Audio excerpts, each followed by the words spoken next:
Bonjour à toutes et à tous. Avant de commencer, je voudrais saluer la mémoire de Bertrand Tavernier.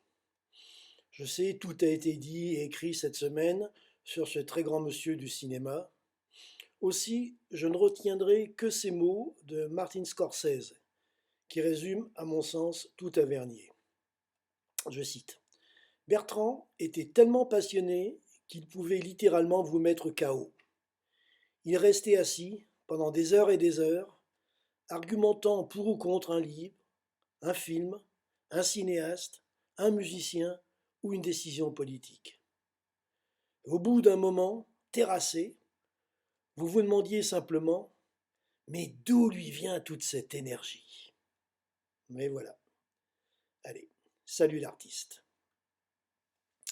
Alors, eh bien déjà en deuxième semaine, j'espère au moins que vous profitez bien de la météo pour votre confinement en extérieur.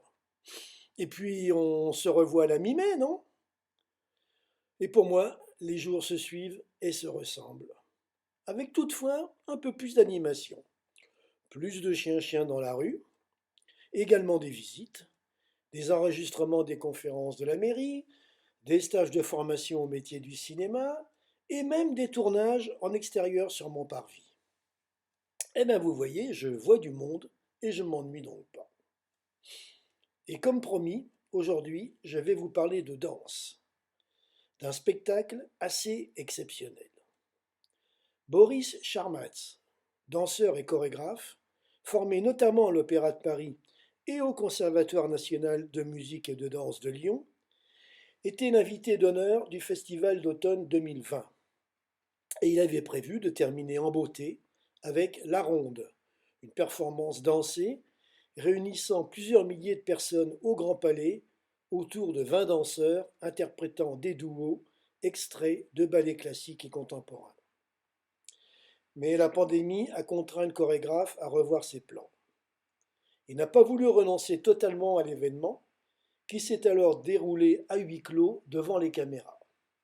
Il a ainsi inauguré la fermeture temporaire du Grand Palais jusqu'en 2024. Et le principe du chorégraphe est génial. C'est celui de la boucle et de la ronde.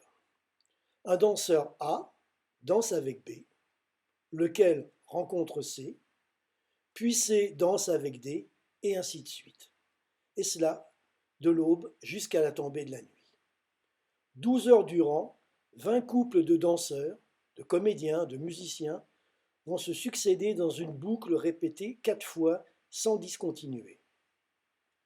L'ensemble de cette performance a été entièrement filmé le 16 janvier dernier.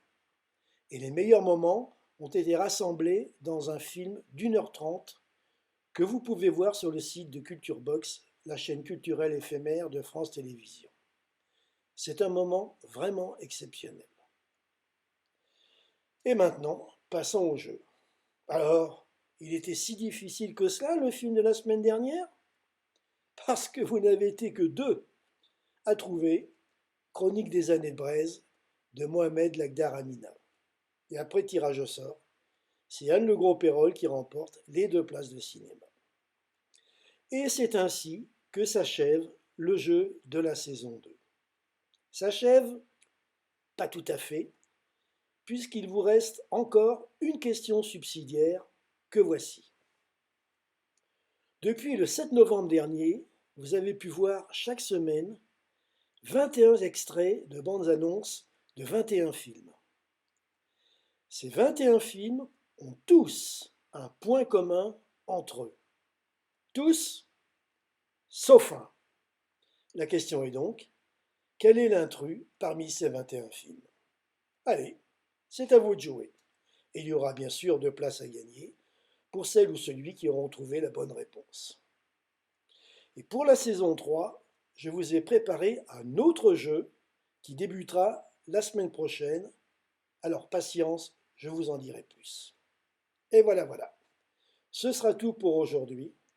On se retrouve de nouveau la semaine prochaine, si vous le voulez bien. Et en attendant, prenez bien soin de vous et portez-vous bien. Au revoir.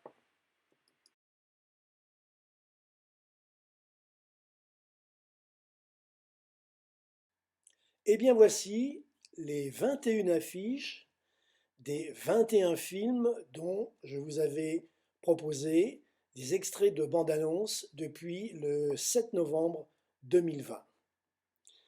21 films qui ont tous un point commun entre eux. Tous, sauf un. C'est un intrus. Donc à vous de trouver quel est l'intrus et rapidement de me donner le nom du film et le nom de réalisateur pour gagner 2 places de cinéma à retirer dès marée ouverture. Cherchez bien!